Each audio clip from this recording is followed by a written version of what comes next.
Very good evening. Thank you for joining the Sai Satcharita Parayan. Jai Shri Krishna Guru. We will continue from where we stopped yesterday. Om Shri Guru Bhyo Namaha, Om Shri Ganeshaya Namaha, Om Shri Saraswataya Namaha, Om Shri Guru Dattatre Namaha, Om Shri Mahalakshmi Namaha, Guru Brahma, Guru Vishnu, Guru Devo Maheshwaraha, Guru Sakshat Parabrahma, Tasmai Shri Guruve Namaha. Shri Sai Satcharita, the life and teachings of Shirdi Sai Baba. We'll continue chapter 17, which is a narration about Brahmanyana concluded. My obeisance to Shri Ganesh, to Shri Saraswati and Shri Guru Maharaj, to the family deity, to Shri Sita Ramachandra, my most humble obeisance, I bow in reverence to the most venerable Guru, Shri Sai Nath. We stopped yesterday at verse 124. We will continue from there. So we'll begin verse 125. You are deluded by temptations and Maya, due to which you have forgotten your real lasting good. You must become alert by your own effort and turn to your real self. Delusions add to bewilderment. Know that illusions such as bodily conceit, the feeling of me and mine, are all deceptive as a mirage and therefore become detached and egoless. Consider carefully as to why you should get entangled in the meshes of I and you. Free your feet from the bondage, O parrot. You can then soar high up in the sky. Yesterday we stopped at a verse where Baba was giving an example of how the parrot living in the cage thinks that it is bound, it is in bondage. I'll read that verse for you so that you can remember. You must remind yourself that you are yourself the pure Brahman, held captive by your association with the physical body, like the parrot that holds fast to the perch in the cage with his feet and suspends himself head downwards. So here it's an example given saying that you are eternally free. You yourself are binding and believing that you're in bondage. So it is you who have to give up this ego, I, me, myself. And when you are completely detached, then you will attain this freedom. That is what Baba is saying here. Liberation implies bondage. Only where there is bondage can there be freedom. Stir clear of both these states and abide in your true, pure self. But all such knowledge is relative. Joy and sorrow really come from ignorance. Rid yourself of this and acquire the true intuitional experience, and Brahmanyana will be near at hand. So long as you have the feeling of yours and mine, you're not really mindful of your real good. Give it up. Fling away the avaricious attachment to the body and turn to your true self. If Kuber in all his wealth begins to go collecting alms, is it not a misfortune, an adversity born of ignorance? So this example simply implies that you are that self, you are that pure divine being, and because you think you're this body, you're in that bondage. So what is mentioned here is, if Lord Kuber is the god of wealth, okay, he has all the money in this entire universe. So if he's the one who gives everybody the wealth, and if he goes begging, then what does that it mean? Similarly, the wealth is with you. You are that supreme self. So why are you thinking you're this body, you're this mind, and why are you bound yourself in this, mirage of this worldly life? Why are you doing this? That is what it means. By observing this code of conduct, always listen to the sacred shastras, obey with faith the Guru's word, and be ever watchful to achieve the ultimate goal. I think this is very important. You need to always listen to the sacred shastras, obey with faith. Obey with faith the Guru's words. That is very, very important. I think in everything over here in this entire scripture, it's talking about how do you need to surrender to the divine, especially the Guru. How do you need to do Guru Seva? How you need to, his word is gospel truth. In his, you have to obey his words and you have to have faith in everything that he says. His word should be your command. And that is why we say mantra moolam gurur vakyam. Please do not forget it. Always remind yourself it is everything to do with the guru. And if you have that faith, you will definitely evolve and be ever watchful to achieve the ultimate goal. So it simply means that you have to always be watchful. You need to know where you can easily get carried away in the material world. So you should always be careful about not falling in that delusion. So you have to consciously make an effort to focus on your spiritual wheel alone. He who has an earnest longing by day and by night as to when the moment of release from the bondage of worldly life will come, will quickly snap that bondage, availing of whatever solitude that is possible, knowing firmly that this worldly life is futile, be engaged in all the while in study and contemplation of the self. Unless the devotee humbly prostrates in total surrender with a heart full of faith and devotion, the Guru will not give him the store of knowledge. You know what to do, I don't have to explain this. Serve the Guru wholeheartedly, surrendering to him your all. Get him to explain matters of bondage and liberation. Ask him questions about knowledge and ignorance so that you receive the best fruit from the Guru. No one except the Guru can explain who is Atman and who is Paramatman, and the Guru too will not impart even a particle of knowledge unless his disciple surrenders to him totally. I think you understand this requirement. That is a huge biggest criteria that you have to underline it and keep it. Complete surrender. Till that complete surrender doesn't happen, the Guru is never going to impart that knowledge to you, not even a particle. Forget about anything else. It's mentioned here very clearly. Will not impart even a particle of that of Paramatman. So please, you need to be able to surrender unto the lotus feet of the Guru completely. And that is why purification of heart, purification of mind, and surrender unto the lotus feet of the Guru. This is extremely important. Why it is being reiterated and so many times it is mentioned is because that is of the highest importance. Until you don't do that, you cannot achieve anything in this world, neither in this world or any world, neither in the heaven or hell, no matter where you are. But please know this. This is the only path. There is no other alternate to this. When anyone else other than the Guru gives knowledge, it will not bring release from the worldly life. It will not bring salvation and will never get firmly imprinted on the mind. Again, this is a very important thing. I think we also have discussed about Aniyat Guru and Niyat Guru. A Niyat Guru is the one who gives, who has the ability and who is the only one who can give you the experience of the self or the Paramatman. There is nobody else. Aniyat Gurus are a dime a dozen in this world. They only come for a specific purpose. The purpose is very simple. They are here to put, at least, they are here to put all the unrighteous people on the path of righteousness. They want to bring back dharma where people have completely strayed away on the path of adharma. That is what they're trying to do here. Besides that, there is no other reason for them. They are not going to impart any spiritual knowledge. Even whatever the parayana we are doing, see, the words are of my Guru's wisdom.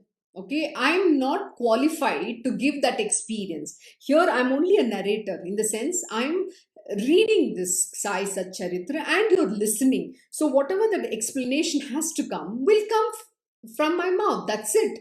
But this understanding or that experience of Brahman can only be imparted by the real master and nobody else. So, hope that is very clear to you. When anyone else other than the Guru gives this knowledge, it will not bring release from the worldly life. It will not bring salvation and will never get firmly imprinted on the mind. Hence, there is no knowledge without the Guru, and all the wise and learned people know this. Only the Guru has the power to give the experience of oneness between Atman and the Brahman. Show no unconcern, no disregard there. Give up all conceit and ego. Prostrate yourself on the ground, always and humbly lower your head on the Guru's feet. Ego, oh my God, why are we so egoistic? We're always I, me, myself.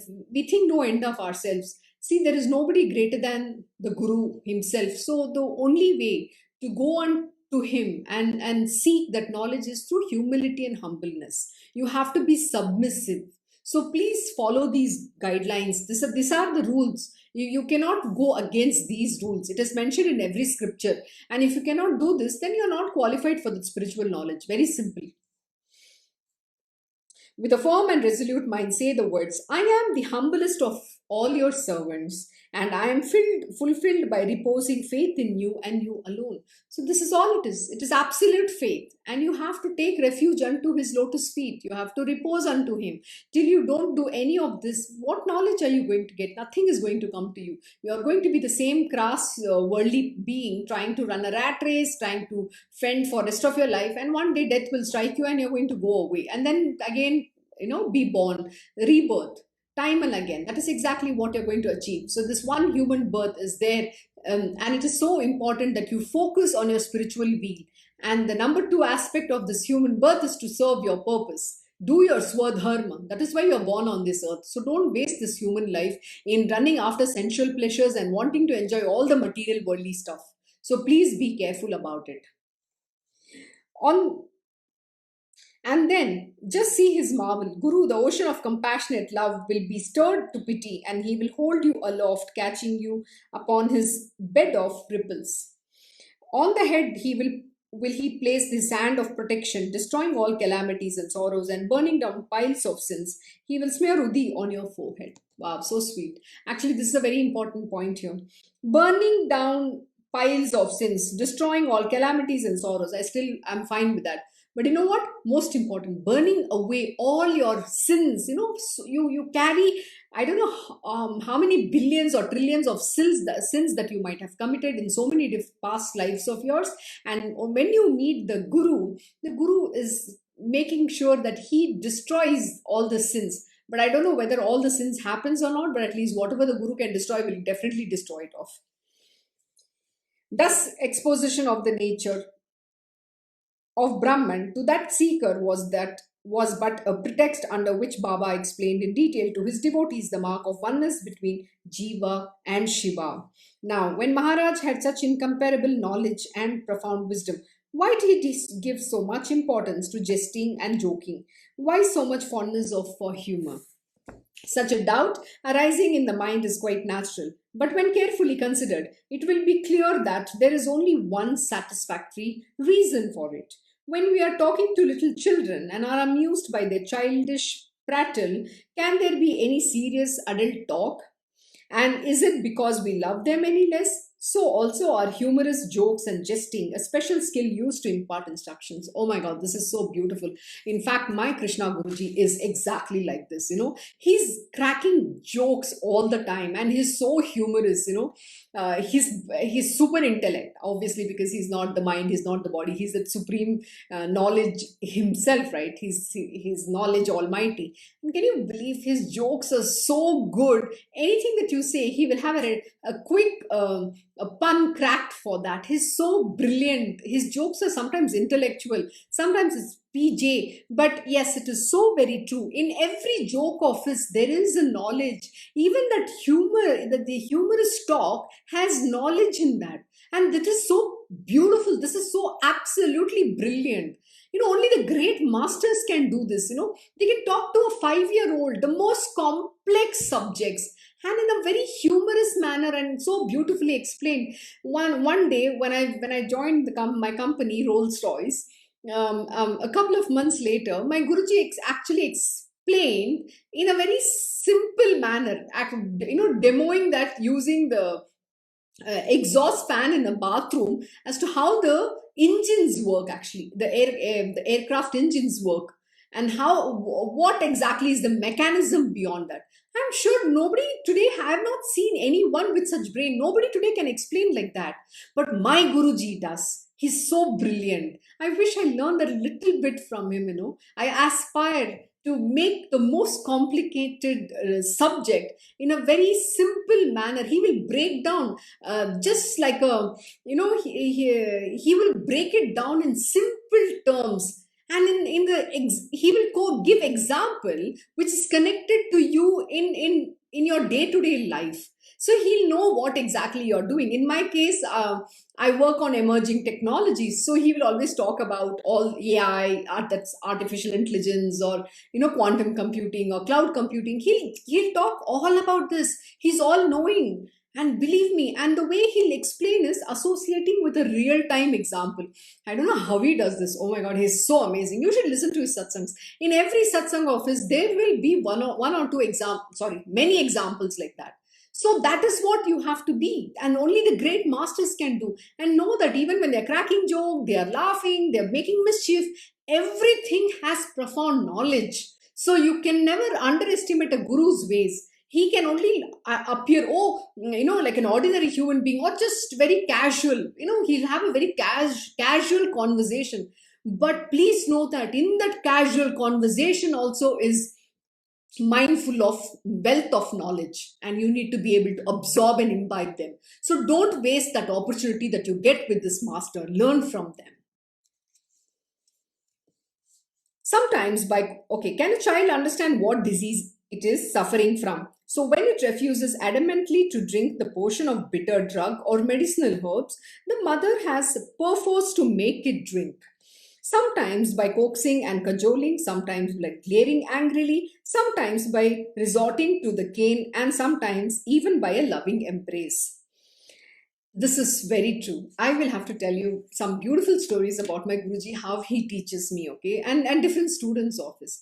He has a different method to teach with each one, depending on their intellectual capacity, depending on how strong their ego is, whatever, right? The Guru has already assessed you, and he will exactly impart the knowledge based on your caliber to take it.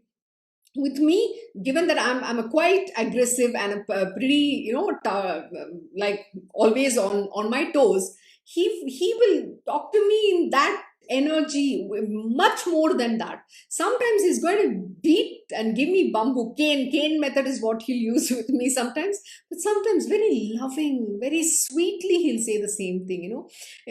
He when I am aggressive, he'll actually be more aggressive to me and talk. When I'm angry, he's also going to demonstrate anger. But he's not angry, he's actually smiling inwardly. This is how the child does, right? A mother behaves. She uses different methods. That's what Baba is giving a very beautiful example. There has been a time when I was so angry at one point in time, and I was talking to my Guruji, that very, very angry, and he gave me one tight slap, just to make me shut up at that moment, and said, "You better listen." But that is the most beautiful blessing that you can have.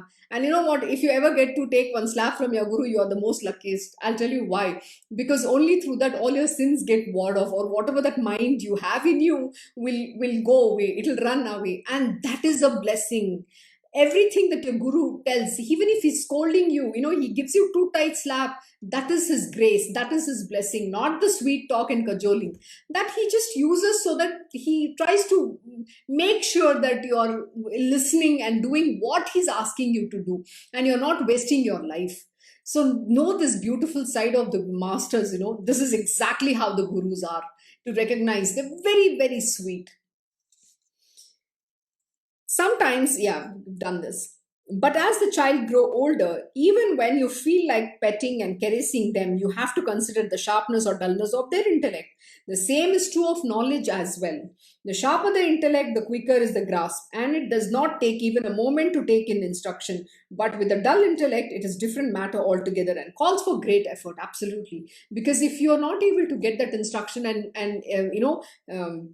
act on it right then it calls for a different level of effort that the Guru has to put in making sure that you evolve on that path. It's not so easy. You know what, let me tell you, nobody should covet that position. Guru's job is the most painful one. My Guruji will make again pun, a very interesting fun, but it has profound meaning. Once I was asking him, should I buy the rose, or I was buying a incense stick, and in that I was selecting between rose flavor or fragrance or sandal. He said, "Yeah, buy sandal. Only I can take sandals." Okay, that was I didn't understand what he was trying to say. Oh, I understood. Oh yeah, every student gives back. So he said sandal से खाली मैं मार खा सकता हूँ और कोई नहीं खा सकता. इसलिए मुझे sandal चलेगा. That's so profound. Because that is what a guruji does. And he'll say, "I am the jhadu wala," because he does his job is to cleanse you, purify you. But and we are very ungrateful creatures. I feel very sad at how much my guruji wears himself out. Every master does this. We should be very grateful and thankful for them, but we are not. We think the guruji is doing something to us. He's always talking against us, whatever. No, that guru, whatever the guruji is doing is for your good alone, and this is something you need to understand. But we human beings fail to understand one only simply because we are listening to our mind. So stop listening to your mind and do exactly what your Guruji asks you to do. And you know what? You will go a long way in your spirituality. Let me tell you, even in your personal life, you will evolve. You will be on the path of dharma. You will not get attached to material worldly desires. You will be detached. You will be doing perfectly all your work with full devotion and focus. And focus in whatever you're doing in your family life, right? Whether you're cooking, whether you're taking care of your children, whether you're baking, or you're, I don't know, whatever that you're doing, that's your passion. Your work, you could be selling saris, you could be going to office. Everything you will be able to do in a detached state. You're not going to get carried away what happens in your material worldly life. So this is what you have to do. So please, don't waste this human life in going and getting involved in gossip and all that. Talk the word, take the word of the God, that will lead you a long way. Don't gossip with people. There are no friends in this world, there are no family, nobody. The only one who you have is the divine almighty. So trust in him, make him your friend. Don't go by what these human beings around you, take up your mind space. Why do you want to waste your mind space? This is what it means here. He has completely intuitive knowledge and knows about everyone beforehand. Whatever is the appropriate means for each devotee, so he prescribes the discipline. Absolutely, this is exactly what he said. The Guru knows exactly what you are capable of.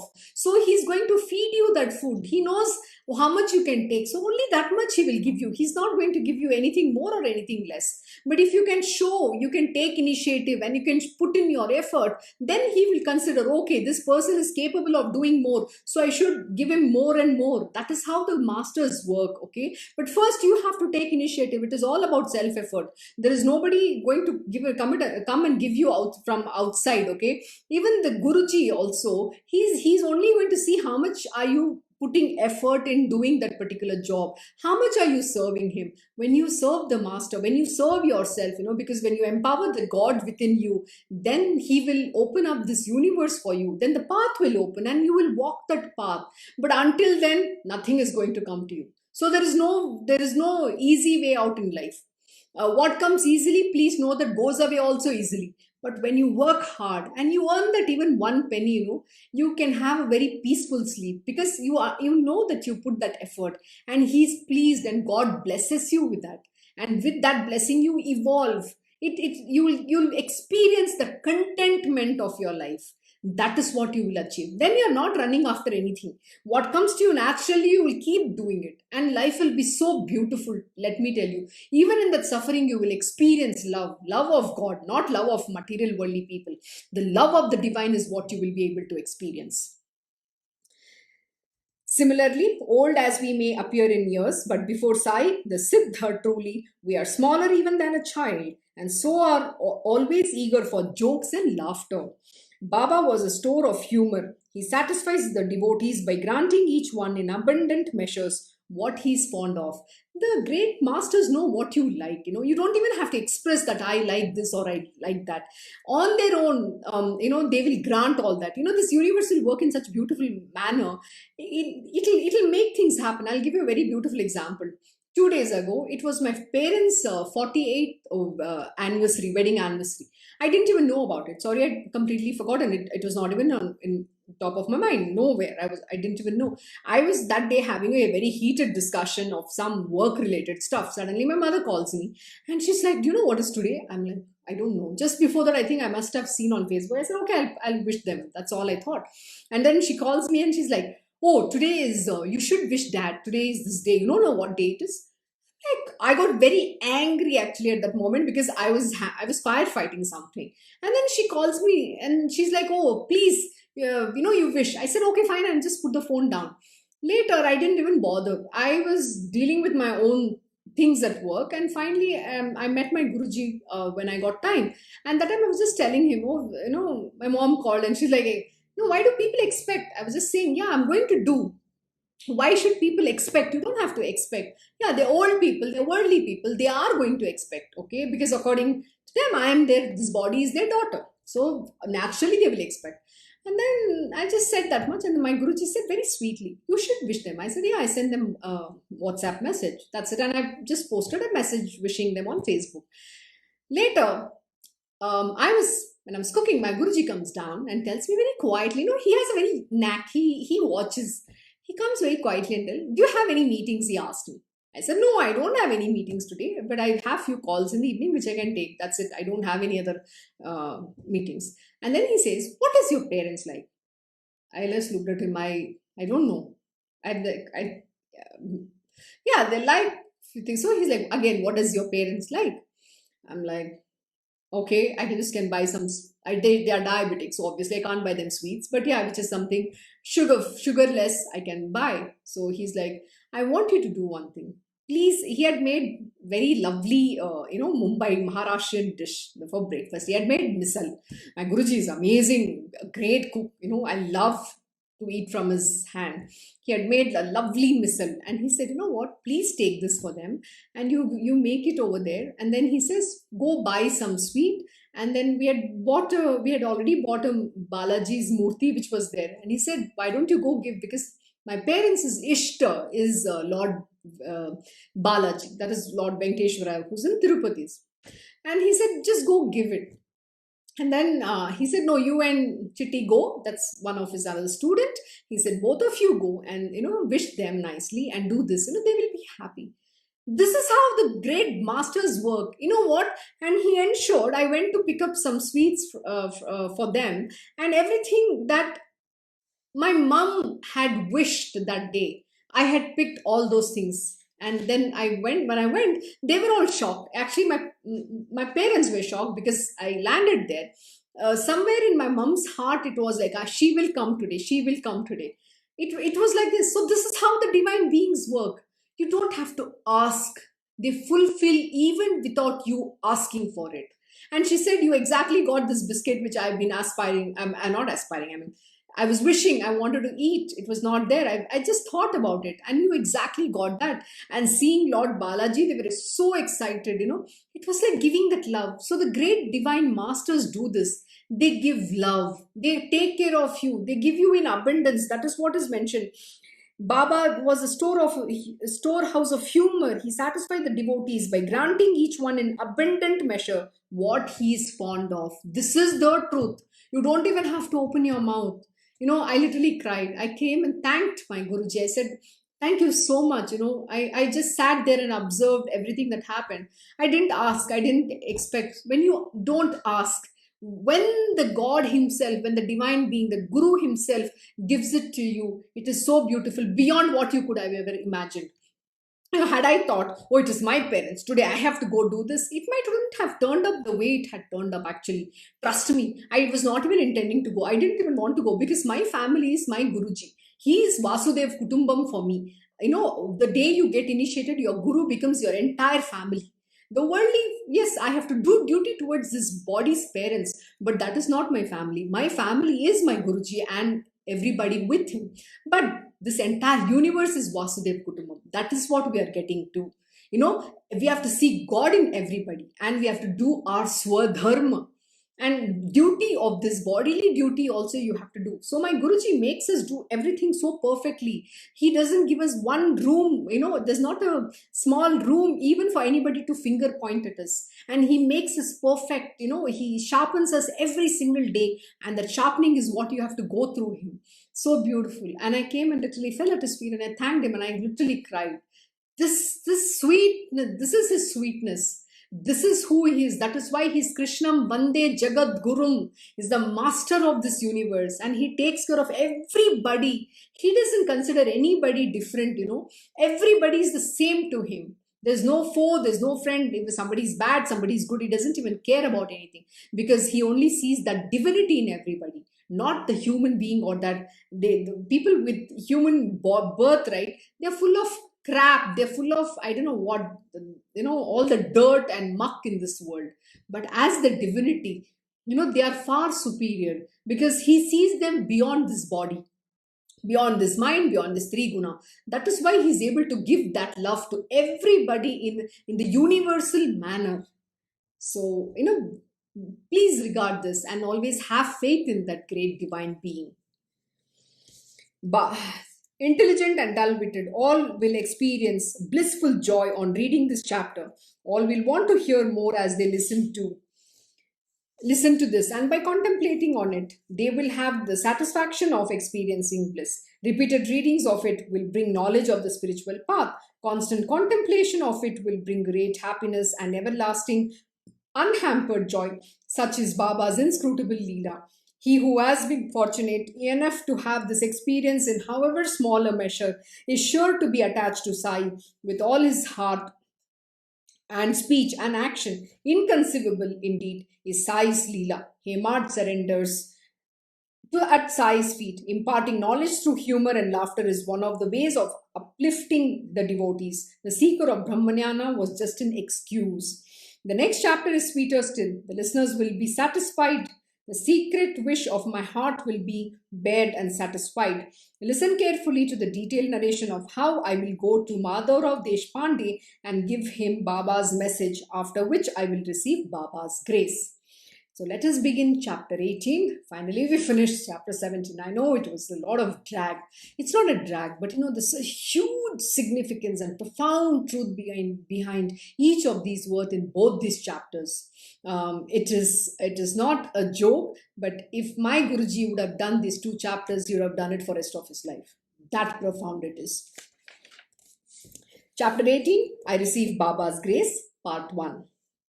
Hail to you, my everlasting most excellent Sadguru. Glory be to you, O Sadguru, who are Parabrahman incarnate and who rule over Maya, the illusion of this world. Victory to you, who are without a beginning and an end, who are beyond the pairs of opposites and are devoid of passion. You and you alone can bring the realization of the true self. If a doll made of salt dives into the waters of the ocean to bathe, would she come out?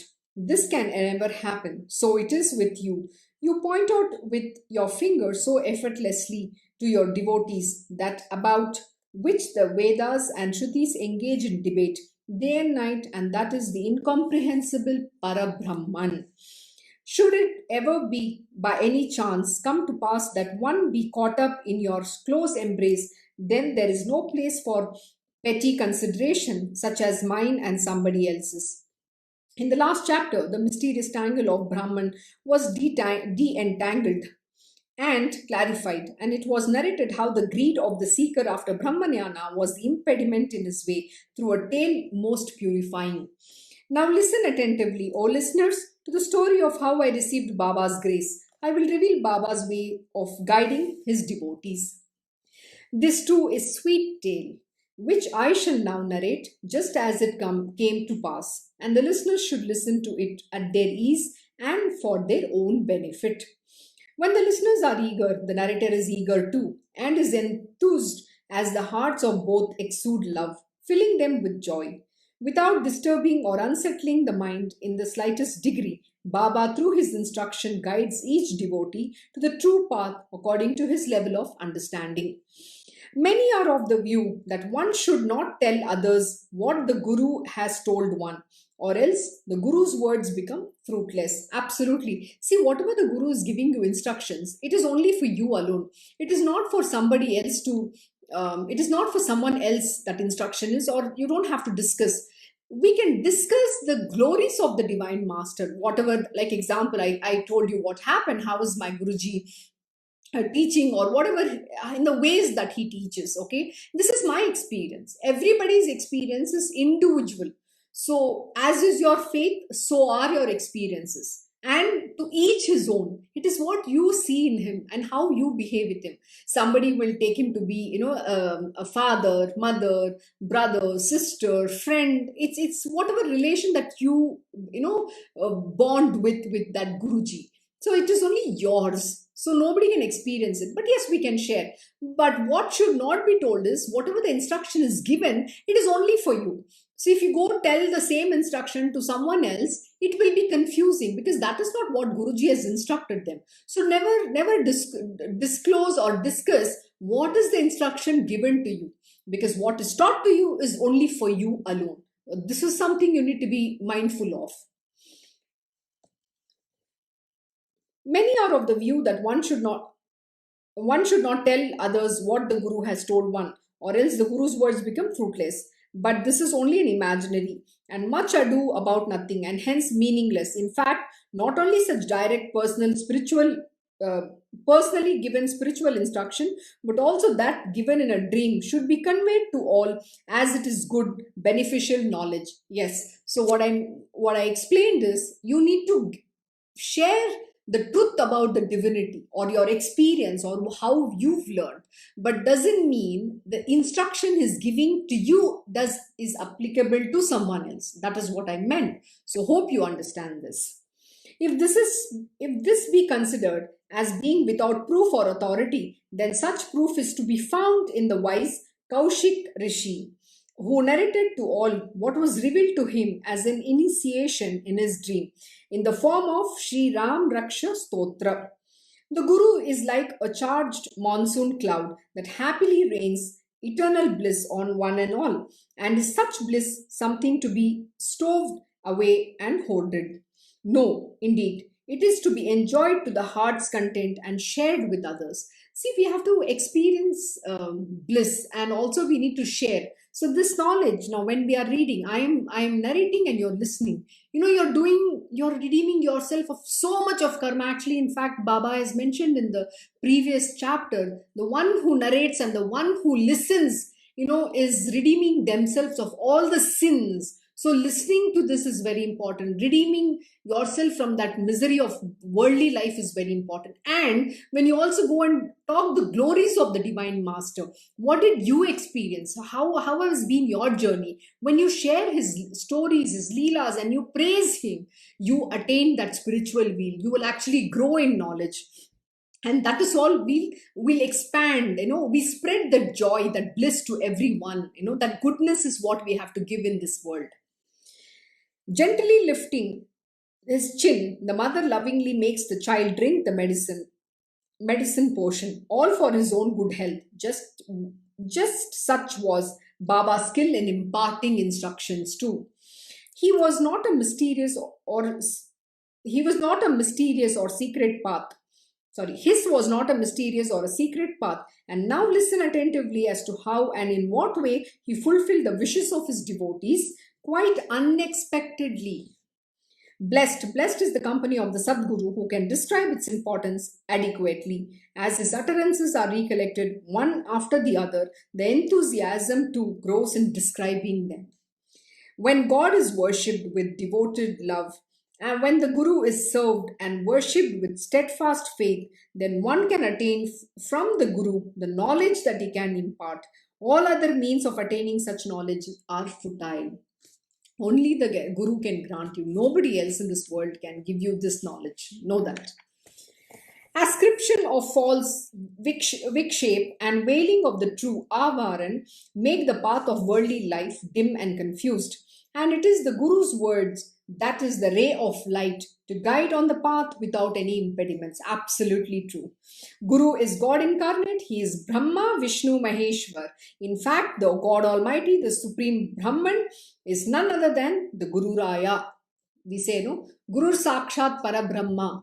Guru is the Brahma, Guru is Vishnu, Guru is Maheshwaraha. Guru Sakshat Parabrahma Tasmai Shri Gurube Namaha. This is so beautiful. Every word is so profound. He is that entire universe. He is the Lord Almighty. But you know how he appears? Ordinary human being. And don't get deceived by how he looks, because that is his Maya. He doesn't want you to know who he is. because the moment you know, you'll go with your begging bowl. That's what happens. So when you get this grace to meet such a divine master, use that grace so that you can evolve on your path of spiritual wheel, and you can also redeem all your karmas. At least some part of your sin will go away. Even that little contact that you get, or whatever that you listen from him, that knowledge that you get is purifying you. You are blessed in that capacity. So don't waste this blessing that God has himself granted to you. Why ruin that? And don't get carried away with the worldly life. It's not worth it. Let me tell you this much. Guru is the mother, Guru is the father. When gods are angry, the Guru protects and preserves. But when the Guru is angry, there is no one to protect. Always bear this in mind. Oh my God, this is a very dangerous statement, and I have to explain this. Whether it is Guru Charitra or Guru Gita, which is imparted by Lord Shiva to his wife Parvati, the importance and significance of the Guru. Why is Guru greater than even any gods in this world? He's beautifully explained. We will do that text sometime. I would love to do that. So here it's mentioned, Guru is the mother, Guru is the father. He's everything. He's Parabrahma, the father of this universe, the mother that you can never even imagine. See, every mother is only selfish with, that in the love of her child. She can only love her child as her own, with that utmost care and everything. No matter what the child is suffering, she will take utmost care because it is her child. But a guru is such a mother who takes care of this entire universe. The entire creation is his children. He doesn't differentiate between any child of his. This is the heart the guru has. He's the Guru Ma. He's Krishna Ma. Okay, that is who he is. To be, to have been the company of such a great mother is a blessing, and I'm very grateful for this blessing. My Krishna Ma is that mother who, and nobody can ever imagine having that mother with you. I cannot describe adequately enough in words. You just have to experience that goodness, that greatness that he carries, how he wears himself out for everybody, no matter what anybody does to him. He's so nice to every other person. That is who he is. So when the god gets angry, you can run to the guru. Actually, there's a very beautiful story in Srimad Bhagavatam. At one point in time, I'll just give you the synopsis of the story. There was a king, and I think Durvasa Mahamuni had come that time, and the king had to finish that ritual before a particular time. He had to take part of that offering. Otherwise, there was a period which will then he would have crossed that period, and the time would have gone away, and he wouldn't be able to finish that ritual, whatever that he was supposed to do, that worship. And Durvasa Mahamuni would come, and because the king had taken he had partaken that offering, Durvasa Mahamuni gets very angry. I don't know I can't remember the whole story, but I'm just giving you the lesson, what happens and how it works. But this king is the greatest devotee of Lord Vishnu or Sri Krishna himself. Okay, so what happens is Durvasa Mahamuni is about to curse him. He gets very angry. How can he partake without offering it to me? So this was his text. Sorry about it.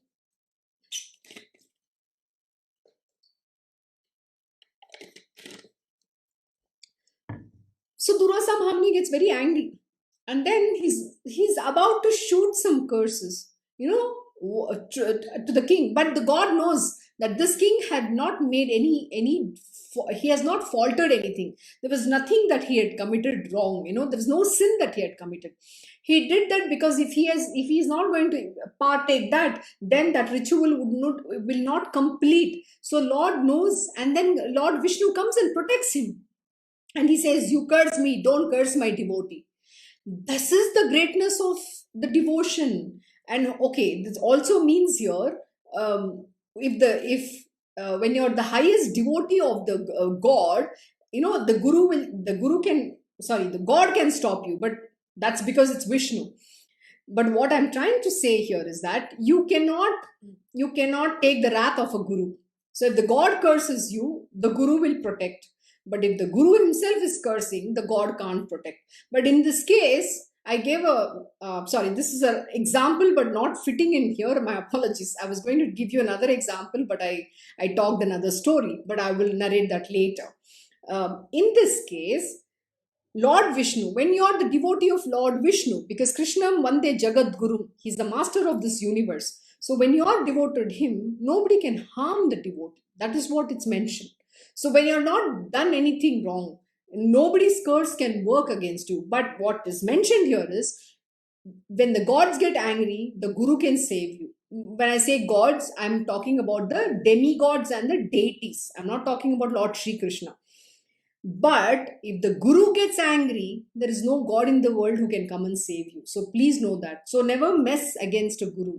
There are many stories which has narrated this, but we'll talk about it. But I've just given you this explanation. We'll go ahead, but I will definitely give you that story that I wanted to narrate about it. Okay. Guru is the guide in worldly life, a guide in pilgrimages and vows in renunciation, dharma and adharma, and detachment. He is the expounder of the Vedas and the Shrutis. Awakening the eye of intellect, the saints reveal the celebration of the true self. Extremely compassionate and tender that they are, they also satisfy men's desires and longings born out of devotion. Then the desire for sensual pleasures subsides, and one begins to talk, even in sleep, about knowledge, and the twin fruit of discriminating knowledge and renunciation comes to hand by the grace of the saints alone. It's extremely important. See, the Guru is the guide in the worldly life. He's the guide in pilgrimages. He's everything. He's the vows, renunciation, dharma, adharma, and detachment. Only the Guru can explain and give you the true meaning of what this means, not anybody else. You can go to anybody else in this universe, they cannot give you the real meaning. And that is why we say all the scriptures are codices. Okay, only it's coded, it's all in codes. But if anybody else, if you open a Bhagavad Gita and someone else reads this to you, they are just going to give you that whatever appears right there, those words, that is the knowledge they will give you. But only the Guru, the supreme Parabrahman, will reveal the truth behind those words. That is why we say it is codices. Only the God can reveal who a God is, and nobody can reveal that. That is why Guru Sakshat Parabrahma, God manifests in the form of a Guru to tell you who God is. Nobody else can give you this knowledge. My Guruji will always tell me this very beautiful lesson, many times back, way back, okay. Many years ago, he says, when I had this aspiration, I want to become the CEO, I want to become the CEO. And he said, who can guide you on becoming a CEO? Only the CEO can tell you how to become a CEO. Nobody else. Not the person who's below him. And that time he told me, you have gone and expressed your aspiration to people who also have the same aspiration. They have not become that. So how can you go and ask them? So this was a revelation to me. So then I understood only God can reveal who a God is, not anybody else. So who are you going to, ordinary, Aniyat Guru? There are millions of them in this world. Don't get lost and carried away. They will not be able to give you this correct knowledge. They cannot teach you what detachment is, or they cannot give you the true meaning of what does renunciation mean. You should go listen to my Krishna Guruji satsangs on Bhagavad Gita, Uddhav Gita, Srimad Bhagavatam, and Guru Charitra, and many more, Narad Bhakti Sutra. Everything is there on Krishna Knows page. Please go listen. And in that, this supreme truth my Guruji has imparted, you should go understand, you should go listen what I'm talking to. That is exactly what here Baba is also saying. The desire for sensual pleasure subsides, and one begins to talk even in sleep about knowledge, and the twin fruit of discrimination, knowledge, and renunciation comes to hand by the grace of the saints alone. By the Guru's grace, only you will get that blessing of renunciation and knowledge both. The saints are like a kalpadrum to their devotees. If one remains in their saintly company, serves them with loving devotion, they will prevent all laborious effort. Therefore, always be attached to the saints, listen to their tales, and worship their feet, so that all the sins are washed away. When Lord Ray was the governor of Bombay Presidency, and an inquiry had been instituted into the administration of Mr. Crawford. The municipal commissioner, a well known gentleman of the time, became devoted to Baba.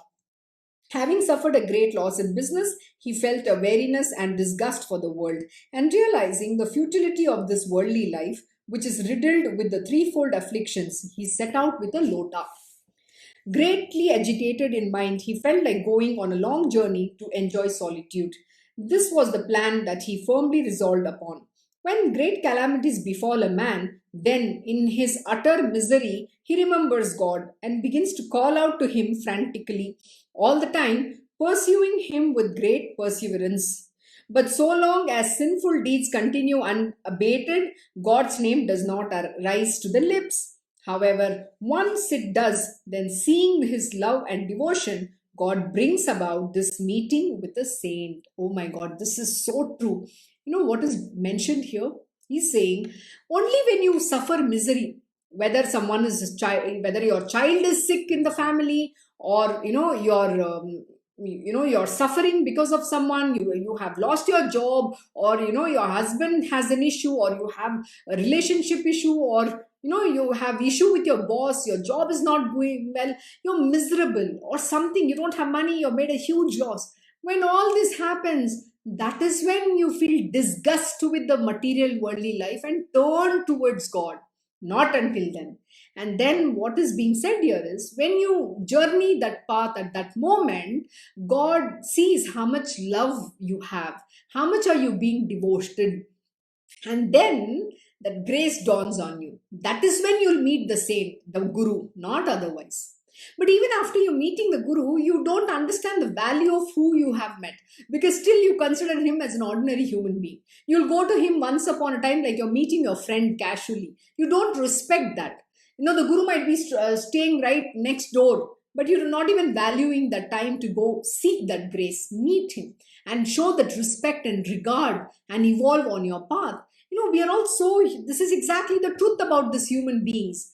But you know what? You have to evolve, you have to put your efforts and be sincere in the devotion. He will bring you to him. He will open up the knowledge in whatever means. You might be even reading this, you might be listening to the Sai Satcharita. Through this, your knowledge will get awakened.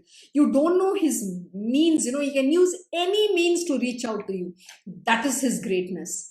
But till then, till the moment you do not feel disgust for this material worldly life, until then the path of spirituality will never be open, it will never open up to you.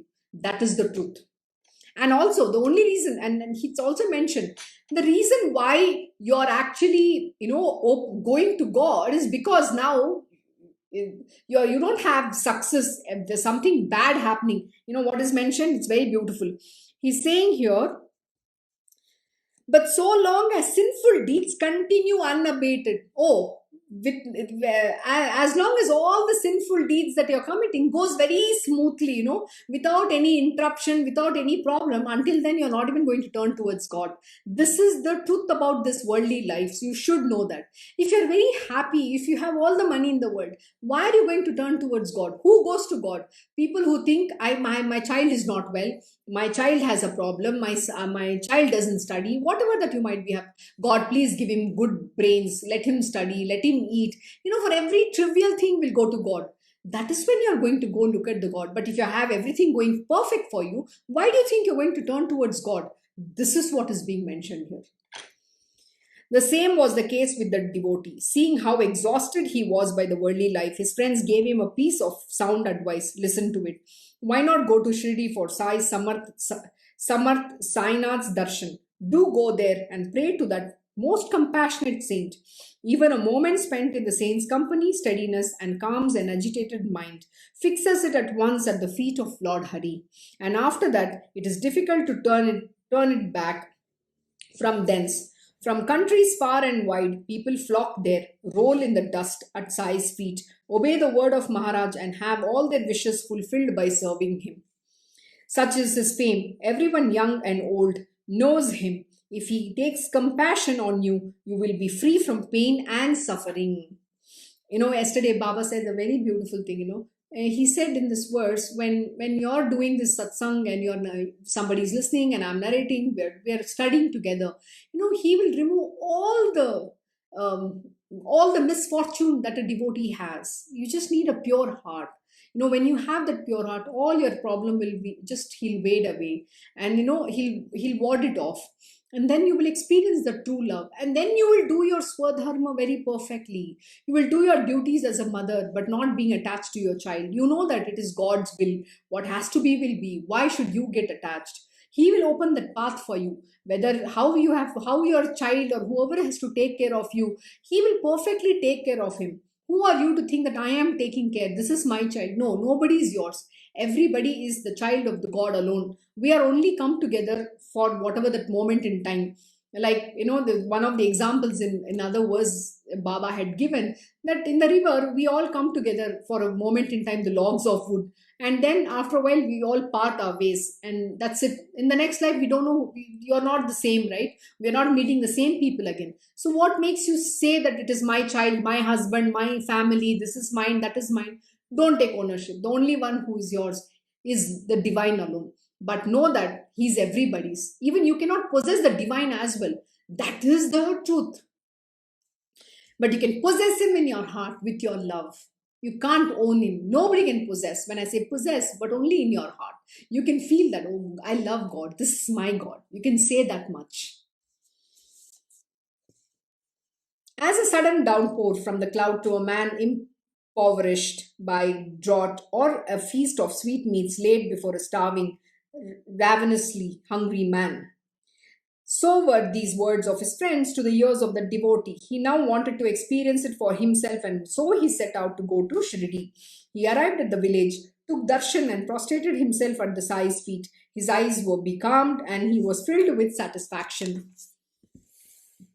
As he looked upon the perfect Brahman, the eternal self illumined, unblemished from form of Sai, his mind was overcome with joy, and he felt that it was indeed due to the merit of his past births that he was able to meet Shri Sai, whose darshan had brought him peace and freedom from anxiety.